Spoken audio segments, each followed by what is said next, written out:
하나님 나라 백성인 하백 여러분, 하백의 성경 아카데미에 오신 것을 환영합니다. 이 시간은 이사야 3강 시간으로 함께 나눌 주제는 서론적 자료입니다.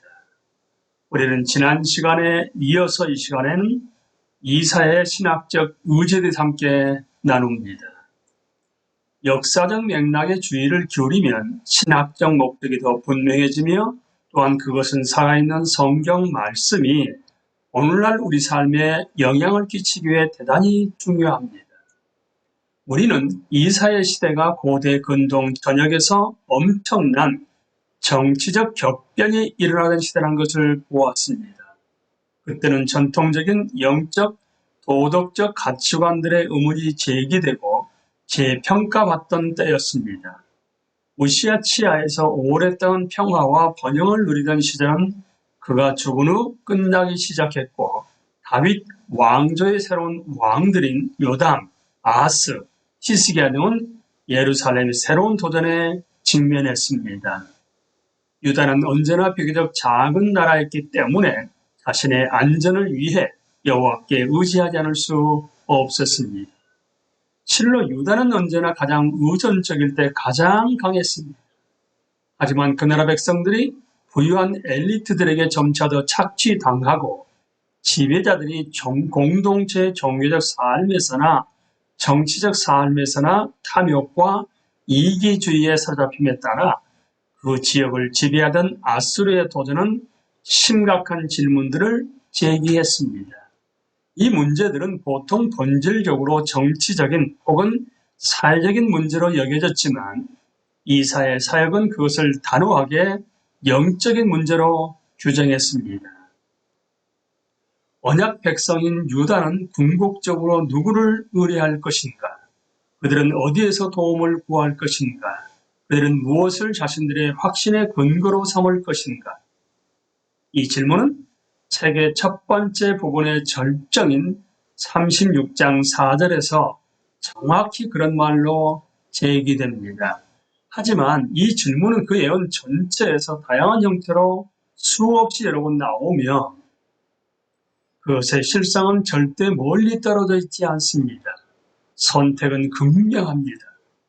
유다는 주위 열방들의 길, 외교와 동맹을 신뢰하고 자신의 지위와 안전을 유지하기 위해 자신의 정치적 지혜와 빈틈없는 정책들에 의지하는 길을 따를 것인가?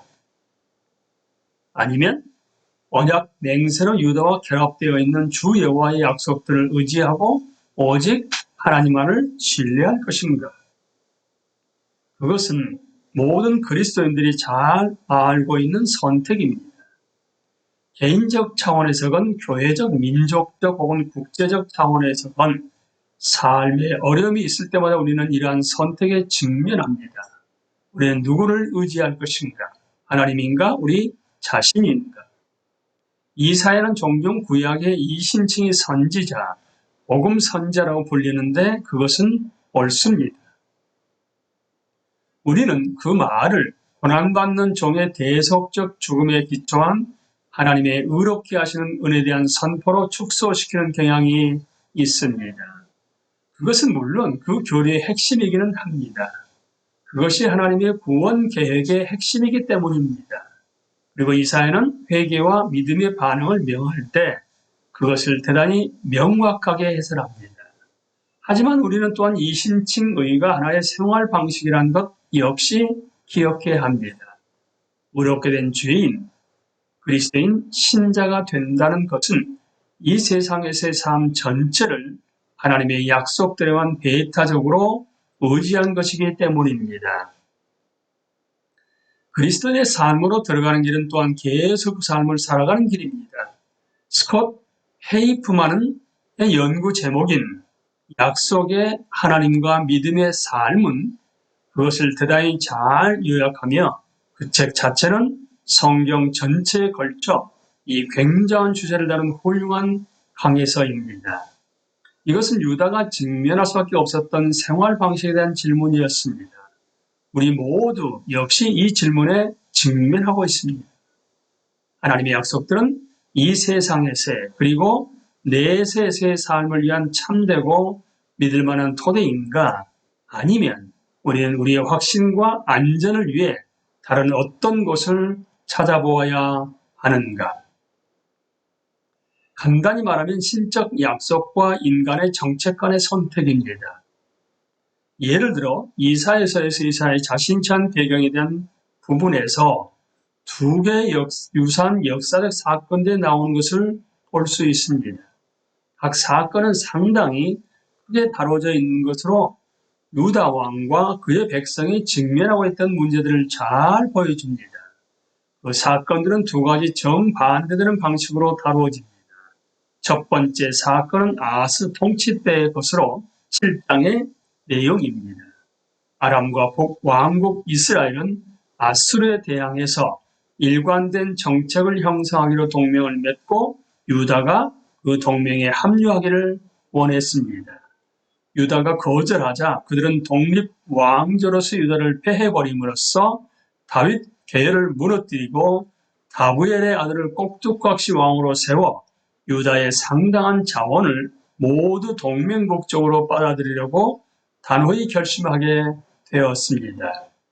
아하스는 대단히 강력한 세력에 직면하고 있으며 자신의 몰락을 눈앞에 보고 있습니다. 하지만 그는 이사야를 통해 여호와로부터 한 말씀을 받게 됩니다. 너는 삼가며 조용하라. 낙심하지 말라. 그 일은 서지 못하며 이루어지지 못하리라. 하나님의 모든 말씀 하나하나마다 그의 동반되는 큰 시험이 따릅니다. 아스는 그것을 믿고 그에 따라 행동할 것인가 아닌가. 그 문제는 7장 9절 하반절에서 하나님을 대신하여 이사야가 한 말에 더 이상 분명할 수 없게 표현되었습니다. 그것은 예언의 첫 번째 부분의 의도가 될 가능성이 매우 높습니다. 너희가 굳게 믿지 아니하면 너희는 굳게 서지 못하리라. 믿음은 확실하게 설 수 있는 유일한 길입니다. 하지만 아하스는 이미 믿음의 길을 거부했으며 이제 돌아서지 않을 것입니다. 열왕기하 16장 5절에서 9절은 그가 하나님의 은혜로운 약속들을 무시하고 그 대신 아스루 왕 드글랏 빌레셀의 속국으로 헌신하기로 했다는 것을 말해줍니다. 그는 아스루 왕의 도움을 사기 위해 여호와의 전에 있는 은과 금을 사용합니다. 그 이상 더 분명할 수가 없을 것입니다. 이는 이교도 군주에게 굴복하기 위해 자기 조상들의 언약의 줄을 거부합니다. 그 결과 유다는 끔찍한 고난을 당할 수밖에 없습니다. 아하스는 심지어 그의 믿음을 강화하기 위한 징조를 주시겠다는 하나님의 은혜로운 제안조차 거부합니다. 하지만 아수르를 자신의 도움으로 받아들임으로써 그는 볼때가 나라 온 지역을 황폐화하도록 내 백성의 머리털과 발털을 미실 것이요 수염도 깎으시도록 만들었다.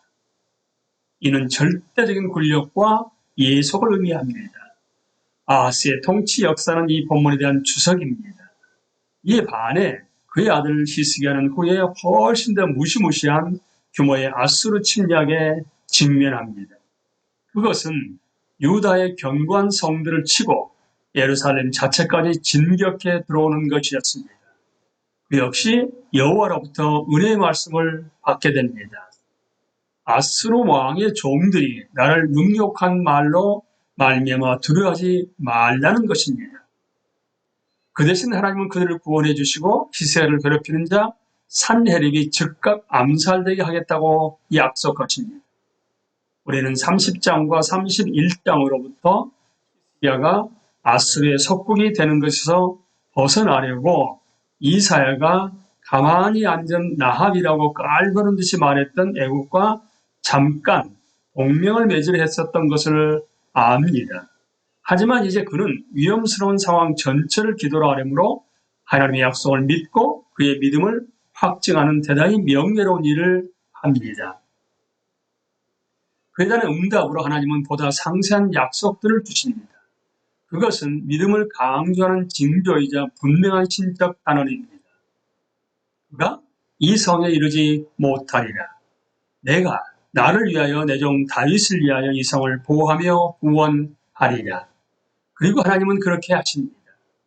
여호와의 사자가 나가서 아수로 진중에서 18만 5천 년을 쳤으므로 산헤립 왕이 떠나 돌아가서 닌웨에 거주하더니 신전에서 그의 아들들이 그를 칼로 죽이고, 이런 식으로 이사야는 그의 예언 가운데에서 그와 그의 청중이 직면하고 있었던 중심적인 신학적 문제를 제시합니다.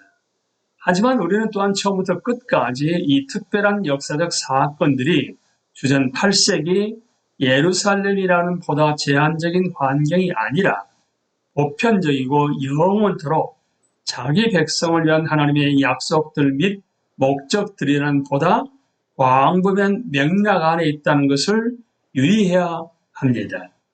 이사야 1장은 유다의 상황을, 그것의 증상들 및 원인들을 중심으로 우리에게 요약해서 제시하고 있습니다. 정치적, 종교적, 사회적 영역 등 유다의 생활 모든 영역은 부패에 있었습니다. 온 머리는 병들었고 온 마음은 피곤하였으며, 이 통렬한 폭로의 절정은 유다 백성 전체의 대표인 예루살렘에 초점을 맞추는 것입니다. 신실하던 성읍이 어찌하여 장기가 되었는고, 자신의 언약 의무들에 신실하지 못하면 하나님은 두 가지로 반응하실 것입니다. 첫째는 내가 내 손을 내게 돌려라는 것입니다. 하지만 그것은 당장은 찌꺼기를 씻어내고 불순물을 다 제하는 일을 시작하는 것으로 나타납니다. 그러한 후에야 내가 의의 성읍이라 신실한 고을이라 불리더니, 여기에 두 성이 있습니다. 신실한 성과 신실하지 못한 성입니다. 그래서 그 예언의 신학적 의제를 이해하는 한 가지 방법은 어떻게 신실하지 않은 성이 신실한 성이 되는가 라는 질문에 대한 대답을 추적하는 것입니다. 아니면 좀 더 광범위하게 말하면 어떻게 지상의 예루살렘이 새 언약이 되는가 하는 것입니다. 이사야의 예언에 대한 한 성경 공부 책에는 대단히 적절한 이유들로 해서 두 개의 성이라는 제목이 붙어 있습니다. 이 질문에 대한 하나님의 상세한 대답들을 자세히 설명하려면 성경 전체를 다 살펴보아야 할 것입니다. 하지만 그것은 여기 이사야의 놀라운 책 안에 적어도 초기적 형태로는 모두 다 들어 있습니다. 즉각적 대답은 하나님의 긍휼하신 은혜의 기적적 개입에 의해서만 이루어진다는 것입니다. 그것은 임마누엘로서 책 전체를 지배하는 메시아적 인물, 고난받는 종이시며 정복하는 전사이신 분을 중심으로 하고 있습니다. 우리는 이 시간에 이사야의 신학적 의제에 대해 함께 나누었습니다. 강의를 마치겠습니다. 감사합니다.